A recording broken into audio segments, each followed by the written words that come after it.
नमस्कार मंडळी, ईट fit with Kajal या माझ्या चॅनलमध्ये तुमचे स्वागत आहे।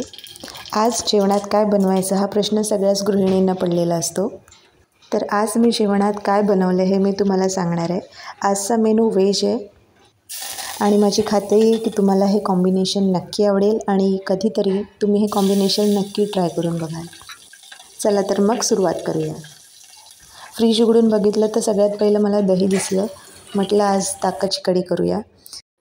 लगेचच मी मोहरी, जिरं, हिंग, लसूण, कढीपत्ता, मिरची याची फोडणी दिली।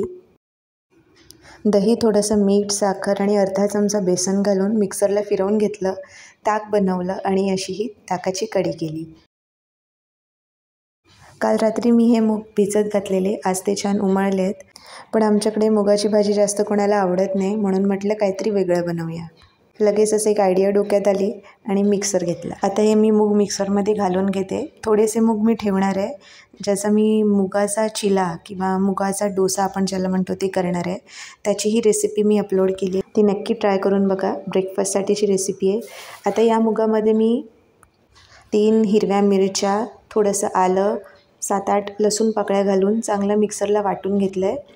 अजिबात पाणी न घालता मी हे वाटून घेतलं आहे, एकदम पण बारीक नाही केलं आहे।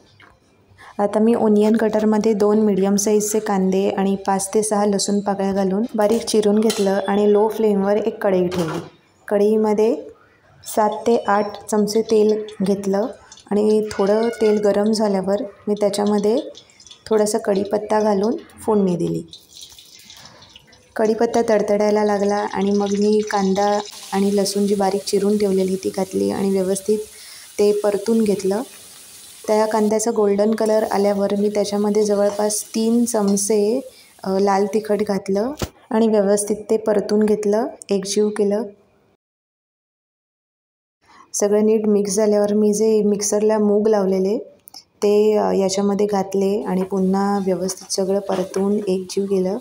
आता ते कढईला चिकटायला लागलं आहे, त्यामुळे खूप जास्त परतायला लागतं आणि ते चिकटणार नाही याची काळजी घ्यायला लागते।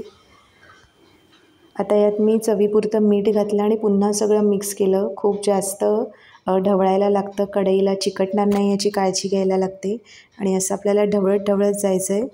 तुम्हाला समजत असेल की हे सुकत चाललं आहे। आता व्यवस्थित हे सुकलं आहे आणि फळफळीत झालं आहे। आता तुम्हाला समजलं असेल की मी काय केलं, तर इथे हा मी मुगाचा झुणका केला आहे। थांबा तुम्हाला क्लोजमध्ये दाखवते।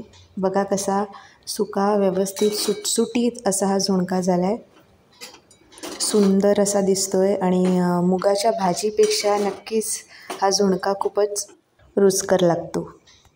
अजून काहीतरी स्पायसी असं असायला हवं असं मला वाटलं, म्हणून मी अजून एक जेवणात पदार्थ ॲड केला।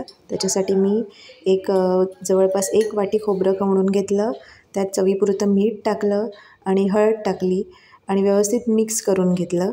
फारच सोपा असा हा पदार्थ आहे, पटकन होणारा।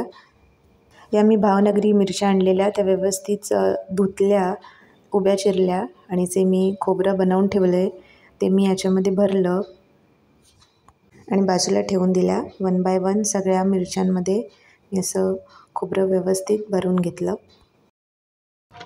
मग एका वाडक्यामध्ये मी बेसन घेतलं, तर बेसनात चवीपुरतं मीठ घातलं आणि पाणी टाकून हळूहळू ते एकजीव करून घेतलं आणि एका व्यवस्थित मिरची तळायला अशी जी आपल्याला कन्सिस्टन्सी लागते ती कन्सिस्टन्सी करून घेतली आणि अशा मी आता इथे मिरच्या तळून घेतल्या आहेत। आता इथे माझे सगळे पदार्थ रेडी आहेत, सगळ्यांना भूक लागली आहे आणि मी त्यांना जेवायला वाढते। तुम्हीही हे कॉम्बिनेशन ट्राय करून बघा आणि तुम्हाला आवडलं तर कॉमेंट करून मला नक्की कळवा। धन्यवाद।